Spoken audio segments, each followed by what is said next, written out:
Et bonjour à tous, ben voilà, aujourd'hui je suis toujours sur le GR 70 et je suis vraiment sur les traces de Robert Louis Stevenson puisque j'ai démarré ce matin du Monastier-sur-Gazeille et je vais, si tout va bien, rejoindre le boucher Saint-Nicolas.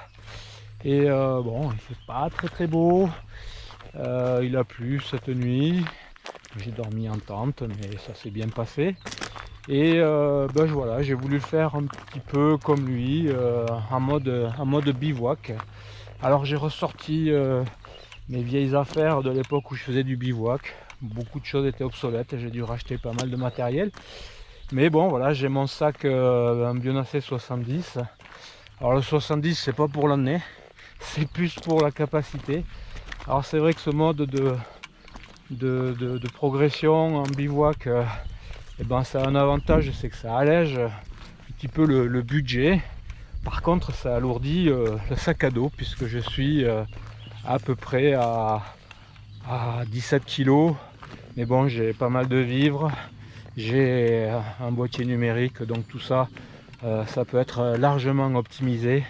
Je pense qu'un sac à dos à 12-15 kg peut être largement suffisant pour le faire en mode bivouac. Alors par contre c'est vrai que j'ai plutôt opté pour aller pour m'arrêter dans des campings, histoire quand même de prendre une douche, avoir un minimum de confort, prendre une douche, recharger les appareils électriques. Voilà. Et ben en tout cas le chemin, malgré la météo pour le moment incertaine, est assez sympa.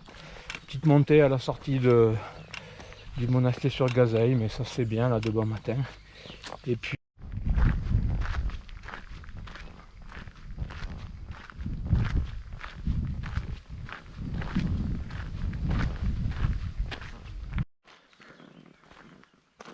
et donc là on voit au loin le vieux château de Beaufort. Je vais essayer de zoomer dessus.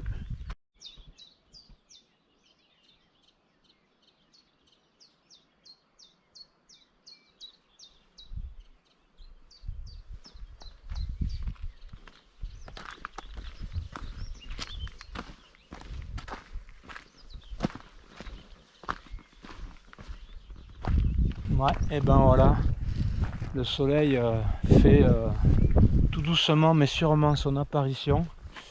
Et je suis en approche du hameau de Goudet, là-bas en contrebas avec le château de Beaufort, puis le rocher du Midi un peu plus vers là-bas. Je vais traverser la Loire. Magnifique endroit ici, hein. Vraiment c'est superbe, toute beauté. Là il y a les genêts en fleurs, vraiment sympa. Je vous invite vraiment à faire ce chemin, c'est que le deuxième jour et on en prend plein la vue, quoi. Alors ce matin j'ai un peu plus de monde, je suis parti un peu comme tout le monde, quoi, sur les coups des 8h30. Donc on est nombreux, c'est pas désagréable, on échange. Voilà.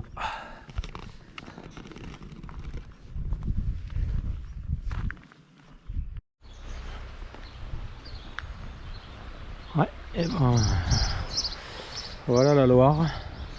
C'est pas bien épaisse ici, hein. Et ça fait que la deuxième fois qu'on la traverse. Il y a des petits coins à baignade un peu plus haut ou un peu plus bas, mais bon, là j'ai pas trop le temps. On poursuit. Non, en fait c'était pas la Loire, c'est un affluent. La Loire, elle est là. Elle est un peu plus large effectivement. C'est du live, il y a des voitures qui passent. On va s'amuser à prendre 40 prises. Et le château tout en haut. Ici, le château de Beaufort.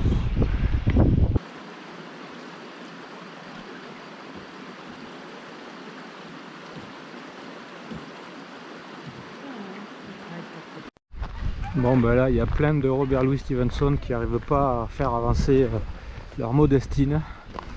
Ça a l'air d'être rock'n'roll. On va essayer de les aider, mais Modestine il a vraiment pas envie de traverser le ruisseau là. Bon, un vrai sketch, mais à nous tous, on a réussi à la faire passer. Comment elle s'appelle? Lui s'appelle Minos. Minos. Mais bon, il a forcé le bougre. Allez, bonne route. Merci.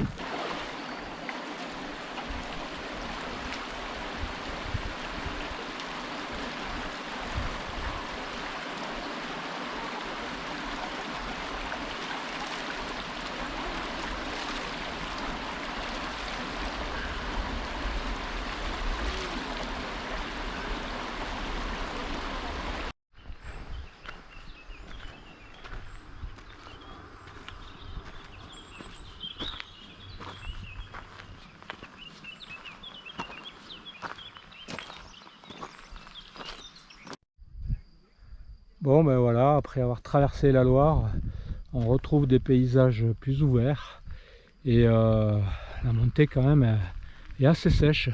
Vraiment ça dure pas longtemps, mais il faut la passer. Peut-être que pour ceux qui voudront pique-niquer, c'est vrai qu'il y a un joli ruisseau là où je me suis arrêté, ça rafraîchit, mais le ventre plein vaut mieux peut-être passer la montée, surtout qu'il y a une petite zone herbeuse là où on peut pique-niquer à gauche. Et bon, bel endroit.